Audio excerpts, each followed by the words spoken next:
शुद्ध रूप से हिंदी बोली जाती है आपके इधर उत्तरी और पूर्वी भारत के अंदर बोली जाती है।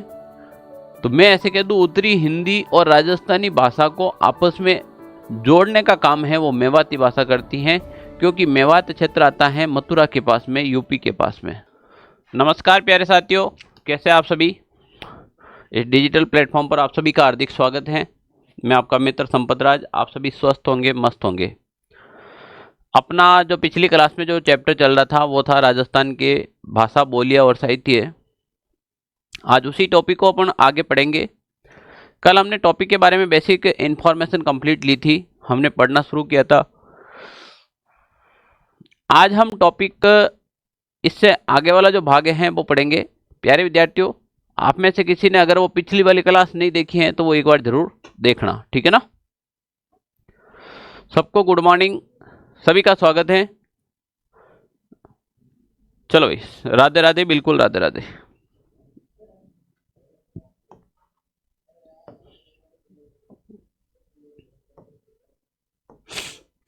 बेसिक इंफॉर्मेशन हमने ले ली थी। आज बात करेंगे भाई राजस्थानी भाषा के बारे में।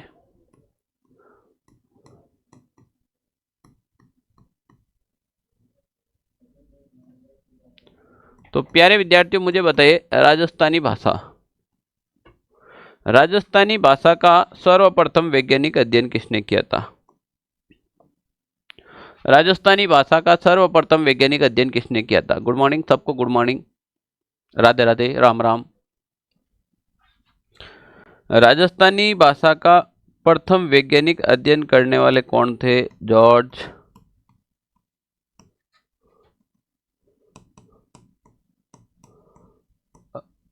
अब्राहम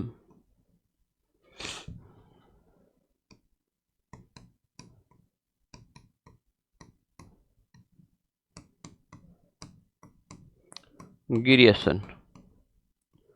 जॉर्ज अब्राहम गिरियसन ने राजस्थानी भाषा का सर्वप्रथम क्या किया था भाई, वैज्ञानिक अध्ययन किया था।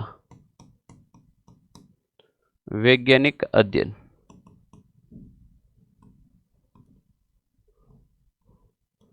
मुझे बताओ प्यारे विद्यार्थियों, वैज्ञानिक अध्ययन करेगा तो शोध करेगा, कुछ न कुछ चीजें लिखेंगे।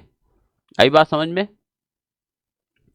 तो जॉर्ज अब्राहम गिरियसन ने एक पुस्तक लिखी, उस पुस्तक का नाम था the linguistic survey of India. हाँ, सभी का स्वागत है, ठीक है ना। तो जॉर्ज अब्राहम गिरियसन ने एक यहां पर पुस्तक लिखी थी,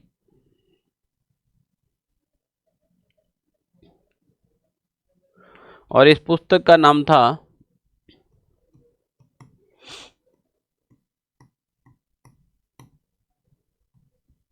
क्या था, the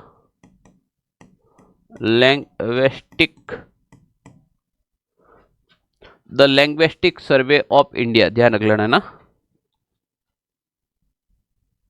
the linguistic survey of India.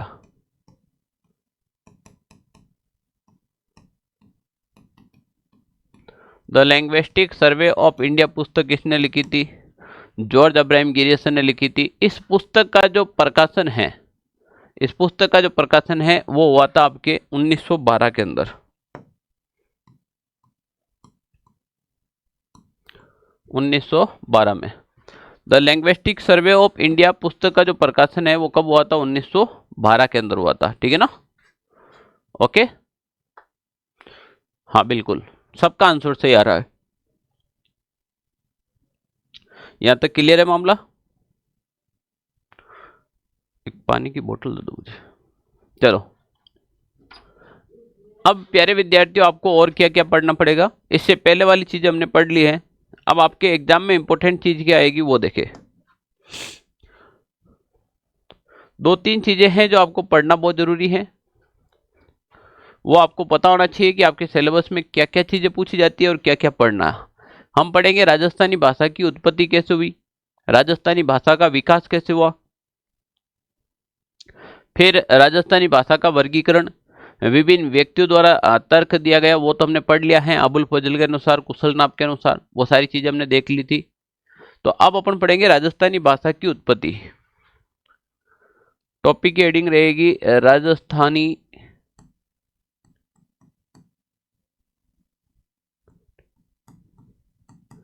भाषा की उत्पत्ति। राजस्थानी भाषा की उत्पत्ति, क्योंकि आपके सिलेबस में राजस्थानी भाषा ही है तो आपको डेफिनेटली राजस्थानी भाषा की ही उत्पत्ति पूछी जाएगी। आई बात समझ में? राजस्थानी भाषा तो राजस्थानी भाषा के बारे में पूछा जाएगा। तो भाषा की उत्पत्ति कैसे हुई उसके बारे में देखिए।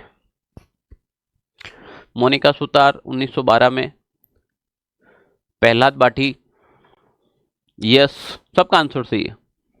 ठीक है, चलो देखो, भाषा की उत्पत्ति की मैं बात करूं तो सबसे पहले हमारी यहां पर आर्य भाषा थी। आर्य के बाद वैदिक संस्कृत हुई।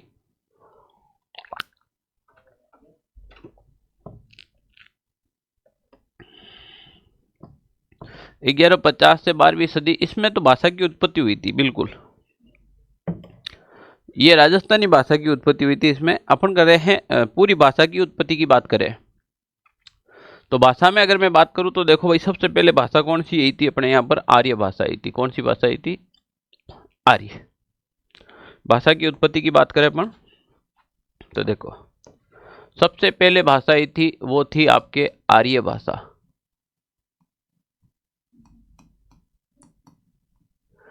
आर्य भाषा के बारे में आपने सुना होगा, आर्य लोगों के बारे में सुना होगा। फिर आई थी वैदिक संस्कृत, और वैदिक संस्कृत के बाद लौकिक संस्कृत भी आई थी, फिर पाली और फिर प्राकृत आई थी। ठीक है ना? तो वैदिक और इसको एक ही लिख देता हूं। तो इसके बाद आ गए आपके वैदिक संस्कृत,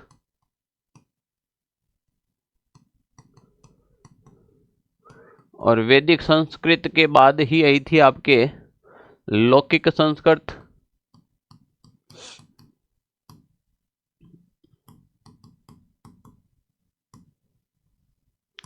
और लौकिक, इस वैदिक संस्कृत लौकिक संस्कृत के बाद कौन सी भाषा आई थी? आपने सुना ही होगा पाली भाषा, और प्राकृत भाषा में बहुत सारे शिलालेख लिखे गए। ठीक है ना? तो इसके बाद आई थी आपके पाली भाषा।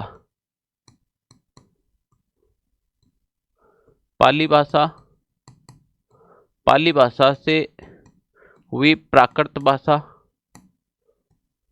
और प्राकृत भाषा से कौन सी भाषा निकली भाई? शौरसेनी भाषा।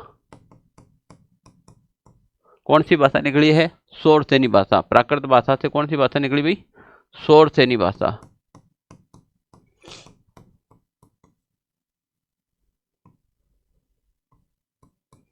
ओके, यहां तक तो सबके क्लियर हो गया। भाषा की उत्पत्ति की बात करें तो सबसे पहले आर्य भाषा, आर्य के बाद वैदिक संस्कृत, वैदिक के बाद पाली, पाली के बाद प्राकृत, और प्राकृत के बाद शौरसेनी आई थी। ठीक है ना? अब ये शौरसेनी दो भागा में डिवाइड हो गई। यहां से आके एक गुजरी अपभ्रंश और एक शौरसेनी अपभ्रंश में डिवाइड हुई है ना। इसी शौरसेनी भाषा से निकला है एक कौन सा अपभ्रंश निकला है आपके? इसी शौरसेनी भाषा से निकला है एक तो आपके गुजरी अपभ्रंश निकला। कौन सा अपभ्रंश? गुजरी अपभ्रंश। गुजरी अपभ्रंश। अपभ्रंश का मतलब यही होता है कोई भी बड़ी भाषा से छोटी भाषा का अलग होना अपभ्रंश कहलाता है। और इसी शौरसेनी भाषा से एक अपभ्रंश हुआ जिसका नाम था आपके शौरसेनी अपभ्रंश। शौरसेनी अपभ्रंश। ये जो डायग्राम है ये बड़ा ही इंपॉर्टेंट डायग्राम है। यहां से सवाल आते हैं प्यारे विद्यार्थियों। तो देखो, शौरसेनी भाषा से दो अपभ्रंश हुए, एक गुजरी अपभ्रंश और दूसरा हुआ शौरसेनी अपभ्रंश। अब गुजरी अपभ्रंश से दो भाषा निकली। गुजरी अपभ्रंश से दो भाषा की उत्पत्ति हुई थी। अब दो भाषा कौन कौन सी है वो देखें आप। गुजरी अपभ्रंश से दो भाषा निकली आपके सामने। एक भाषा हो गई आपके गुजराती, गुजराती भाषा, और दूसरी हो गई आपके राजस्थानी भाषा। एक तो हो गई गुजराती भाषा और दूसरी हो गई राजस्थानी भाषा। अब देखना यहां से सवाल कैसे बनते हैं। गुजरी अपभ्रंश से कितनी भाषा निकली? दो, एक गुजराती भाषा और दूसरी राजस्थानी भाषा। आई बात समझ में? समझ में आ रहा है तो थंब कीजिएगा, यस कीजिएगा कि सर समझ में आ रहा है डायग्राम। बिल्कुल, गुजराती भाषा या राजस्थानी भाषा कौन से अपभ्रंश से निकली? गुजरी अपभ्रंश से। और ये जो शोरसेनी अपभ्रंश था ना, इससे निकली थी आपके कौन सी भाषा? हिंदी भाषा। शोरसेनी अपभ्रंश से कौन सी भाषा निकली भाई? हिंदी भाषा। तो देखो, ये राजस्थानी ले, गुजराती ले, चाहे हिंदी ले, ये कहीं न कहीं ऊपर जाकर वापस एक होती है, यानी कि शोरसेनी से ही निकली है। ये भाषा कहीं न कहीं ऊपर जाकर किससे निकली है? शोरसेनी भाषा से ही निकली है। आई बात समझ में? ये देखो, ये रही शोरसेनी भाषा। तो कहीं न कहीं राजस्थानी भाषा का ताल्लुक शोरसेनी से, हिंदी भाषा से ताल्लुक शोरसेनी से, तो राजस्थानी, हिंदी और गुजराती भाषा आपस में मिलती जुलती है। अब एग्जाम में सवाल कहां से पुटअप होगा कि राजस्थानी भाषा की उत्पत्ति कौन से अपभ्रंश से हुई? गुजरी अपभ्रंश से। हिंदी भाषा की उत्पत्ति कौन से अपभ्रंश से हुई? शोरसेनी अपभ्रंश से। या फिर इसका सीक्वेंस पूछा जा सकता है। तो देख लिया अब राजस्थानी भाषा कैसे निकली। कहीं न कहीं आर्य की भाषा ही क्या है?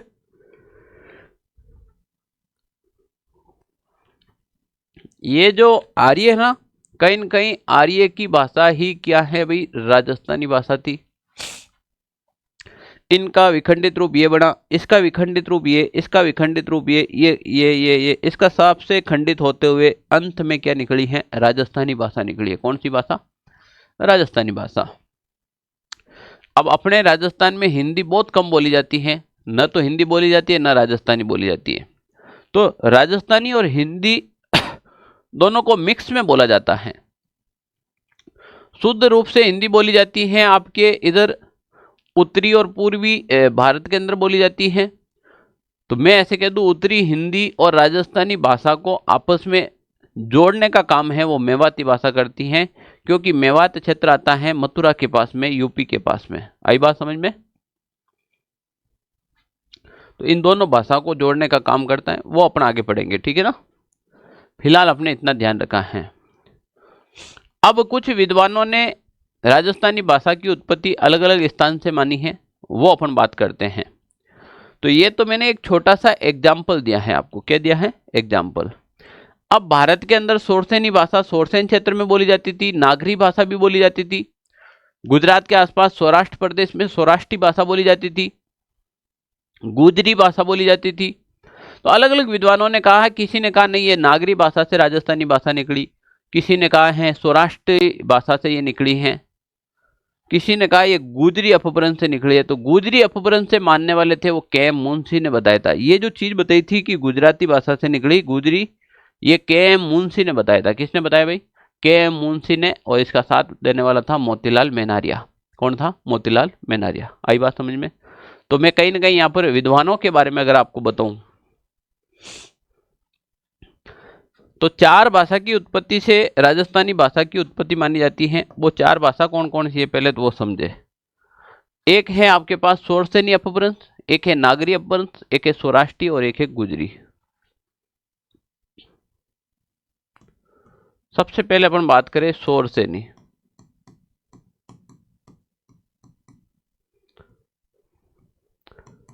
शोरसेनी अपभ्रंश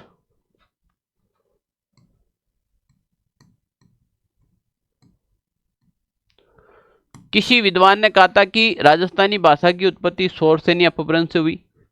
किसी भाषा ने कहा नहीं, राजस्थानी भाषा की उत्पत्ति तो नागरी अपभ्रंश से हुई। नागरी अपभ्रंश। किसी विद्वान ने बताया है कि नहीं, राजस्थानी भाषा की उत्पत्ति तो सौराष्ट्री अपभ्रंश से हुई। कौन सा अपभ्रंश? सौराष्ट्री अपभ्रंश। किसी विद्वान ने बताया है नहीं, राजस्थानी भाषा की उत्पत्ति गुजरी अपभ्रंश से हुई। गुजरी अपभ्रंश। ओके, ये बड़ी चार भाषाएं हैं और इसी भाषा से कौन सी भाषा निकली है? राजस्थानी भाषा निकली है। पर सवाल यह है कि यहां पर पूछेगा किन के अनुसार है। तो शोरसेनी अपभ्रंश से राजस्थानी भाषा की उत्पत्ति मानने वाले विद्वान कौन थे? एक महावीर प्रसाद शर्मा और एक एल.पी. टेसीटोरी। ठीक है ना।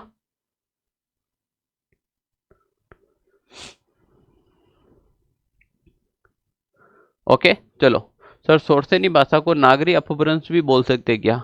नहीं, अभी तो क्यों बोलेंगे अपन। यहाँ पर देखो, शोरसेनी भाषा से राजस्थानी भाषा की उत्पत्ति मानने वाले थे एक तो आपके महावीर।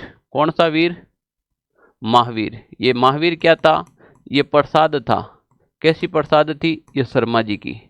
तो महावीर प्रसाद शर्मा ने राजस्थानी भाषा की उत्पत्ति शोरसेनी अपभ्रंश से मानी थी और इसका साथ देने वाले थे एलपी टेसीटोरी। एलपी टेसीटोरी ने कहा कि भाई महावीर जी जो बात कह रहे हैं वो एकदम सही है, यानी कि जो महावीर प्रसाद बता रहा है वो एकदम बात सत्य है कि राजस्थानी भाषा की उत्पत्ति तो शोरसेनी अपभ्रंश से हुई। किससे हुई है?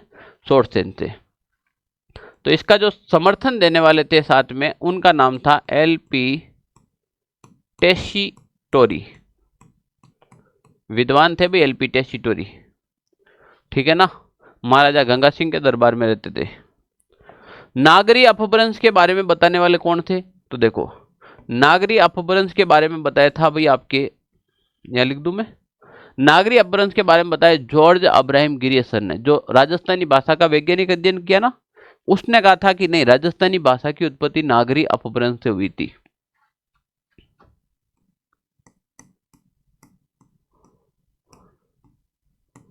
George Abraham गिरियसन।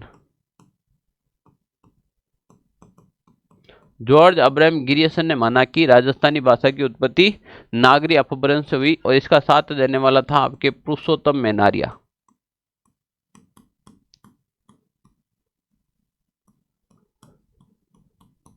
इनका साथ किसने दिया भाई? पुरुषोत्तम मैनारिया ने दिया था। स्वराष्ट्रीय अपभ्रंश से मानने वाले थे सुनीति चटर्जी। स्वराष्ट्रीय अपभ्रंश से मानने वाले कौन थे भाई? सुनीति कुमार चटर्जी। एक ही विद्वान ने यहां पर तर्क दिया है, सुनीति कुमार चटर्जी।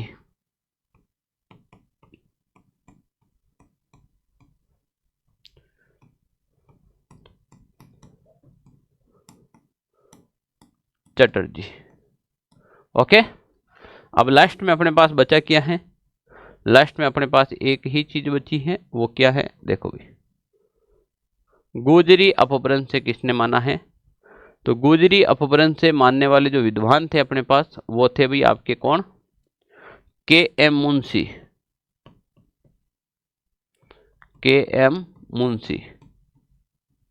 और के एम मुंशी का साथ दिया था मोतीलाल मैनारिया ने। मोतीलाल मैनारिया, ओके। के मुंशी के सपोर्टेड में कौन थे? मोतीलाल मैनारिया। मोतीलाल मैनारिया ने कहा के मुंशी कह रहे वो बिल्कुल बात सत्य है। यहां से एक सवाल आ सकता है, किन विद्वानों के अनुसार राजस्थानी भाषा की उत्पत्ति शोरसेनी अपभ्रंश से हुई? किन विद्वान के अनुसार राजस्थानी भाषा की उत्पत्ति नागरी अपभ्रंश से हुई? और किस विद्वान के अनुसार राजस्थानी भाषा की उत्पत्ति सौराष्ट्रीय अपभ्रंश से हुई? ठीक है ना। याद कैसे करना है? तो देखो, शोरसेनी, शोर से यहां से शोरसेनी में और यहां से शर्मा में मिला देना, यानी कि शोरसेनी से महावीर प्रसाद शर्मा ने कहा था। शोरसेनी महावीर प्रसाद शर्मा, ठीक है ना। नागरी और गिरियसन, ठीक है ना। सौराष्ट्री 3 शब्द है, सुनीति 3 शब्द है, सौराष्ट्री और सुनीति। गुजरी देसी शब्द है, के मुंशी मोतीलाल ये देसी शब्द है, ऐसे मिला लेना। कुल मिला के कैसे भी करो याद कर लेना ना। तो ये हो गई भाई राजस्थानी भाषा के विभिन्न विद्वानों द्वारा दिए गए तर्क। ओके चलो, कितनी देर हो गई क्लास शुरू हुए? अभी जस्ट क्लास शुरू हुई है। आप मस्त रहे, बस जहां से जुड़े हैं वहीं से पढ़ना शुरू कर दीजिएगा, ठीक है भाई। अब एग्जाम में सवाल आएगा राजस्थानी भाषा का विकास। एग्जाम में सवाल क्या आएगा? राजस्थानी भाषा का विकास।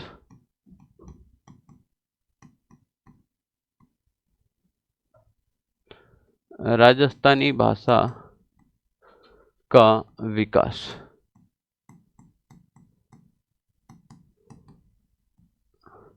काफी बार सीधा सिलेबस से क्वेश्चन आ जाता है। जैसे यहां से कोई क्वेश्चन आता है तो सिलेबस आता है। सिलेबस से क्वेश्चन कैसा है कि भाई राजस्थानी भाषा का विकास कितने चरणों में हुआ। यहां से सीधा क्वेश्चन आ गया 1 चरण, 2 चरण, 3 चरण या फिर 4 चरण। सीधा सवाल आता है ना। तो राजस्थानी भाषा का जो विकास है वो 4 चरणों में हुआ। कितने चरणों में? 4 चरणों में। सर बुक कब आ रही है? बुक आपको इसी जुलाई महीने के अंदर बुक मिलने की पूरी संभावना है। इसी जुलाई मंथ के अंदर आपको बुक मिल जाएगी, है ना। ओके। राजस्थानी भाषा का विकास हुआ है वो 4 चरणों में।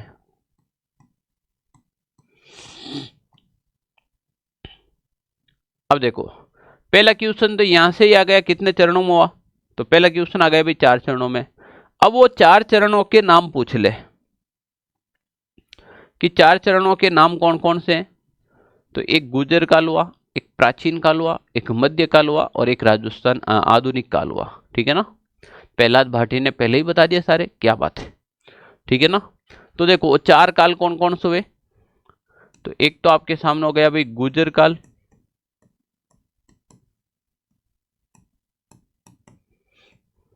एक हो गया प्राचीन काल,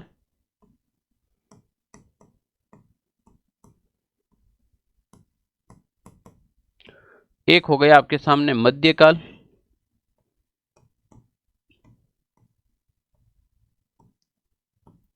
और एक हो गया आपके आधुनिक काल।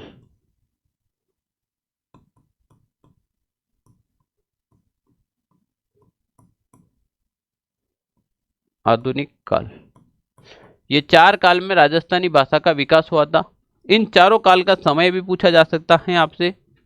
सीधा पूछा जाएगा गुर्जर काल का समय क्या से था, ठीक है ना, प्राचीन काल का, मध्य काल का और आधुनिक काल का। सीधा सवाल आता है यहां से, ठीक है ना। तो देखो भाई, इसको याद करने का एक सीधा तरीका है, आपको पेंसिल उठाने की जरूरत ही नहीं है। कैसे नहीं है वो देखे। गुर्जर काल का जो समय था ना वो 11वीं से 13वीं सदी था। तो मैं यहां पर लिखूं 11वीं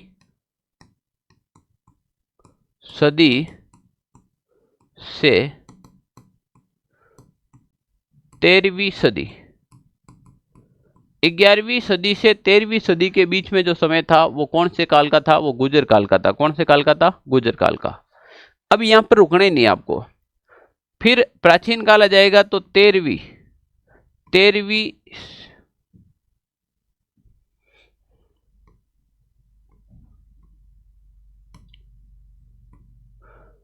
अब देखो 11 से 13, अब रुकने का मतलब ही नहीं है। यहां पर 13वीं सदी से 16वीं सदी, कौन सी सदी भी? 16वीं सदी तक जो काल था वो कौन सा काल था भाई? आपके प्राचीन काल था। फिर अब 11 से 13, 13 से 16, तो यहां से आ जाएगा 16वीं सदी। अभी तक देखो हमने नहीं रुका, 11 से 13, 13 से हमने पढ़ा 16, और 16 से वापस क्या जाएगा? 18। तो 18वीं सदी तक जो काल था वो मध्य काल था। 18वीं सदी तक कौन सा काल था? मध्य काल था। अब यहां पर भी क्यों रुकेंगे भाई? तो ये हो जाएगी 18वीं सदी। 18वीं सदी से अपन बात करें अब तक का जो समय है, अब तक का जो समय है वो है आपके आधुनिक राजस्थानी भाषा के विकास का समय है। बताओ याद हुआ कि नहीं हुआ? जल्दी से एक बार आंसर कमेंट करके बताओ, याद हुआ या नहीं हुआ। जल्दी से आंसर कमेंट कीजिएगा, मुझे एक बार बताइएगा, थंब करके बताइएगा कि आपको याद हुआ या नहीं हुआ। लिख कर बताइएगा कि याद हुआ या नहीं हुआ। चलो जी, सब बता रहे हैं यस यस यस, याद हो गया सर। ठीक है ना। चैप्टर थोड़ा इंपॉर्टेंट है और महत्वपूर्ण है और सवाल यहीं से बनते हैं, ठीक है ना। इसीलिए मैं ये थोड़ा गहराई में ज़्यादा पढ़ा रहा हूँ। आप किसी भी लेवल की तैयारी करो, काम आएगा। आप आरएएस की करो, आप राजस्थान सब इंस्पेक्टर की करो, आप first grade, second grade, third grade की करो, या फिर राजस्थान के अंदर आप छोटी बड़ी सेकंड ग्रेड, थर्ड ग्रेड की कोई वैकेंसी की तैयारी करो, पटवार करो, सीईटी करो, लाइब्रेरियन करो, पशु परिचर करो, इससे बाहर भाषा साहित्य कुछ नहीं है। ओके, चलो यहां तक क्लियर हो गया ना भाई। तो अभी तक हमने जो पढ़ा है वो देखे, हमने यहां से पढ़ा था राजस्थानी भाषा का वैज्ञानिक अध्ययन पढ़ा था जॉर्ज अब्राहम गिरिसन का। उसके बाद राजस्थानी भाषा की उत्पत्ति के बारे में डायग्राम पढ़ा था। फिर हमने विभिन्न विद्वानों के तर्क पढ़े थे। यहां पर हेडिंग डाल दूं क्या, विभिन्न विद्वानों के तर्क, राजस्थानी।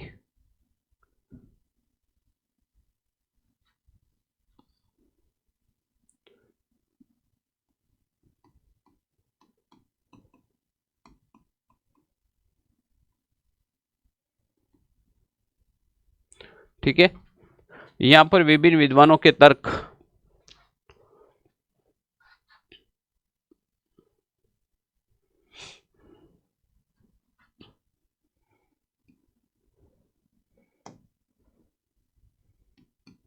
इसकी हेडिंग हो जाएगी विभिन्न विद्वानों का कहो या फिर व्यक्तियों का कहो के तर्क। ओके, ये इसकी हेडिंग हो गई विभिन्न व्यक्तियों के तर्क। उसके बाद में हमने क्या पढ़ा है, उसके बाद हमने पढ़ा है राजस्थानी भाषा का विकास। अब एग्जाम में कुछ और महत्वपूर्ण पॉइंट हैं, उसके बारे में पढ़ लेते हैं। बिल्कुल, 11वीं से 13वीं, 13वीं से 16वीं, 16वीं से 18वीं और 18वीं से अब तक। ओके, चलो अब इसके बाद में जैसे राजस्थानी भाषा का एक तो स्वर्णकाल पूछा जा सकता है, ठीक है ना, राजस्थानी भाषा की उत्पत्ति के बारे में पूछा जा सकता है, राजस्थानी भाषा का जो प्रथम लिखा गया है ग्रंथ के बारे में पूछा जा सकता है, ठीक है ना। तो देखो इसके बारे में अपन चर्चा करते हैं। तो देखो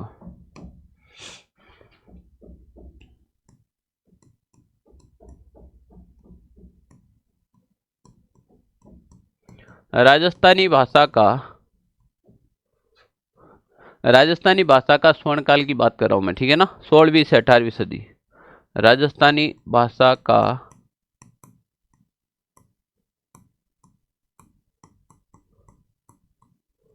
स्वर्णकाल 16वीं से 18वीं सदी माना जाता।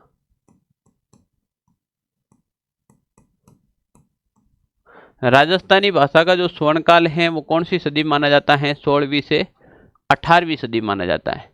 अभी 16वीं से 18वीं सदी में अगर आपको सन भी पूछ ले तो लगभग 1750 से 1850 के मध्य, 1650 नहीं 1750 ले लो, यानी कि इनके बीच का अगर आपको सन भी पूछ ले 16वीं से 18वीं सदी में अगर आपको सन पूछ ले तो सन हो जाएगा आपके 1750 से 1850 के मध्य का जो समय है वो राजस्थानी भाषा का स्वर्णकाल माना जाता है। क्या माना जाता है, राजस्थानी भाषा का स्वर्णकाल माना जाता है। आई बात समझ में। जबकि राजस्थानी भाषा की जो उत्पत्ति है वो 11वीं से 12वीं सदी मानी जाती है। आई बात समझ में, राजस्थानी भाषा की उत्पत्ति है वो 11वीं से 12वीं सदी मानी जाती है। तो मैं यहाँ पर आपको बता सकता हूँ भाई,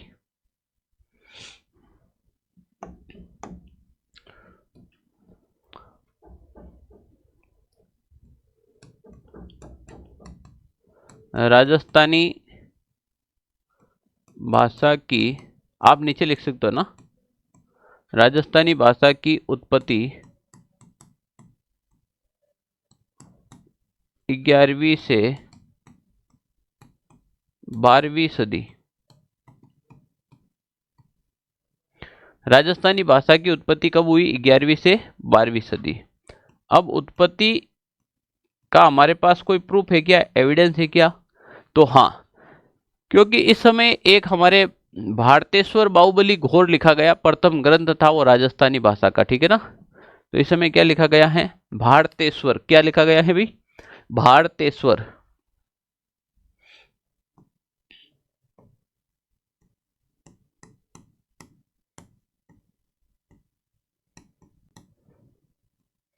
भारतेश्वर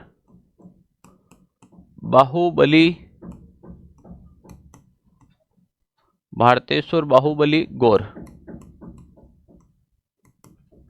भारतेश्वर बाहुबली गौर लिखा गया,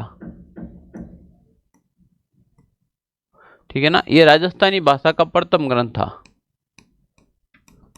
राजस्थानी भाषा का प्रथम ग्रंथ।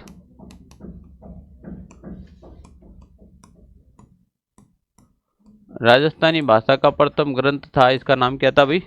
भारतेश्वर बाहुबली गौर। आई बात समझ में? यहां तक कॉन्सेप्ट क्लियर हुआ या नहीं हुआ? राजस्थानी भाषा की उत्पत्ति और राजस्थानी भाषा का स्वर्णकाल। तो राजस्थानी भाषा की उत्पत्ति 11वीं से 12वीं सदी में हुई है और राजस्थानी भाषा का जो स्वर्णकाल है वो कब माना जाता है आपके?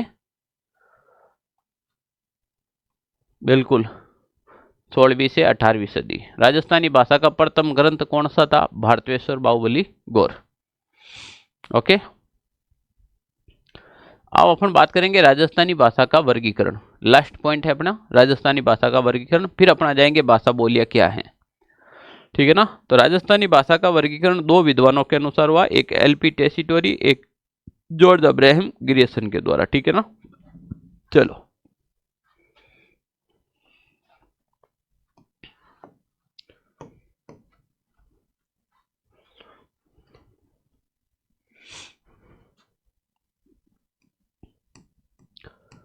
राजस्थानी भाषा का वर्गीकरण।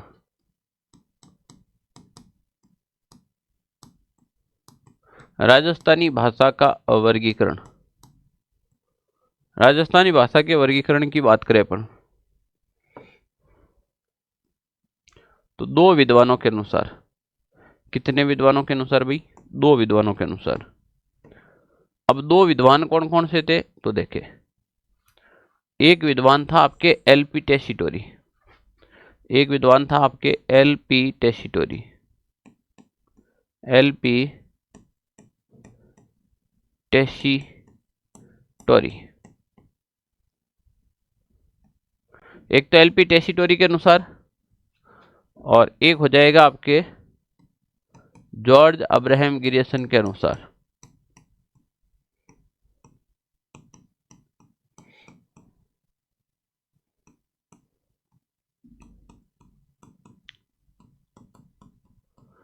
अब यहां से सवाल क्या आएगा? सीधा सवाल आएगा यहां से।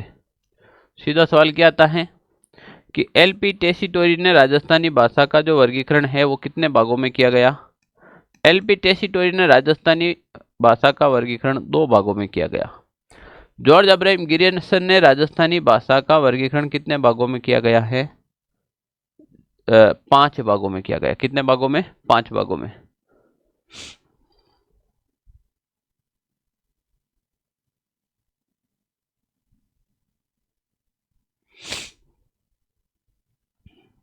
ओके, पूजा जिनगर क्या कह रहे हो आप? में समझा नहीं।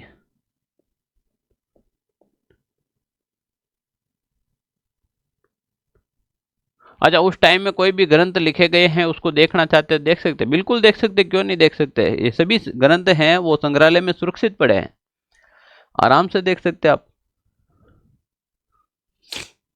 ओके, तो देखो, राजस्थानी भाषा का वर्गीकरण दो विद्वानों द्वारा किया गया, जॉर्ज अब्राहम ग्रियर्सन और एलपी टेसिटोरी का। आपके जो एग्जाम में पूछा जाता है वो किन के द्वारा पूछा जाता है? आपके एग्जाम में पूछा जाता है वो पूछा जाता है एलपी टेसिटोरी का पूछा जाता है। किसका पूछा जाता है भाई? एलपी टेसिटोरी का पूछा जाता है। एलपी टेसिटोरी ने राजस्थानी भाषा का वर्गीकरण दो भागों में कर दिया। अब वो दो भाग कौन कौन से हैं? तो देखे, एक इन्होंने कहा कि पश्चिमी राजस्थानी भाषा, पश्चिमी राजस्थानी भाषा, और दूसरा इन्होंने बांटा है पूर्वी राजस्थानी भाषा। दूसरा इन्होंने क्या बांटा भाई? पूर्वी राजस्थानी भाषा। पूर्वी राजस्थानी भाषा। ओके, यहां तक आप लोगों को समझ में आया क्या? यहां तक समझ में आ गया? एलपी टेसिटोरी ने राजस्थानी भाषा को कितने भागों में बांट दिया है? दो भागों में। एक पश्चिमी राजस्थानी भाषा और दूसरा हो गया आपके पूर्वी राजस्थानी भाषा। क्लियर ना? समझ में आया गया हो तो यस करे, अगर ये जो पढ़ाए हैं आपको पसंद आया है तो आप कमेंट जरूर कीजिएगा ताकि हमें भी काम करने का मोटिवेशन मिले। पहले हमने राजस्थानी भाषा के बारे में पढ़ा था, फिर हमने राजस्थानी भाषा की उत्पत्ति के बारे में पढ़ा, विभिन्न व्यक्तियों के तर्क पढ़े थे, राजस्थानी भाषा का विकास पढ़ा था, राजस्थानी भाषा की उत्पत्ति, राजस्थानी भाषा का स्वर्णकाल पढ़ा था, फिर राजस्थानी भाषा का वर्गीकरण हमने पढ़ा है। अब राजस्थानी भाषा के वर्गीकरण में पश्चिमी राजस्थान और पूर्वी राजस्थान में बोली जाने वाली बोलियां अब आएगी। अब आप पढ़ेंगे मारवाड़ी भाषा, मारवाड़ी बोली, गोडवाड़ी, मेवाड़ी, वागड़ी, खेराड़ी, देवड़ी, देवड़ावाटी है, ढाटी है, डडकी है, थली है, बीकानेरी है, लोहिंद है, कुबड़ी है, नागौरी है, ठीक है ना, शेखावटी है, नाडिया है। ये सारी भाषा अब अपन पढ़ेंगे। ये सब के सब पश्चिमी राजस्थान में पढ़ेंगे, फिर पूर्वी राजस्थान की पढ़ेंगे, इस प्रकार से। अब आएंगे अपन बोलियां कौन कौन सी है वो वाली पढ़ेंगे ना। यहां तक कॉन्सेप्ट आपको समझ में आ गया क्या? तो बहुत बढ़िया बात है ना। चलो, आज तबीयत मेरी स्वस्थ है फिर भी मैंने क्लास ली है, तो आज की क्लास इतनी रहेगी। कल आपके भाषा साहित्य वाला टॉपिक कंप्लीट हो जाएगा है ना। ओके, धन्यवाद, जय हिंद, बाय बाय।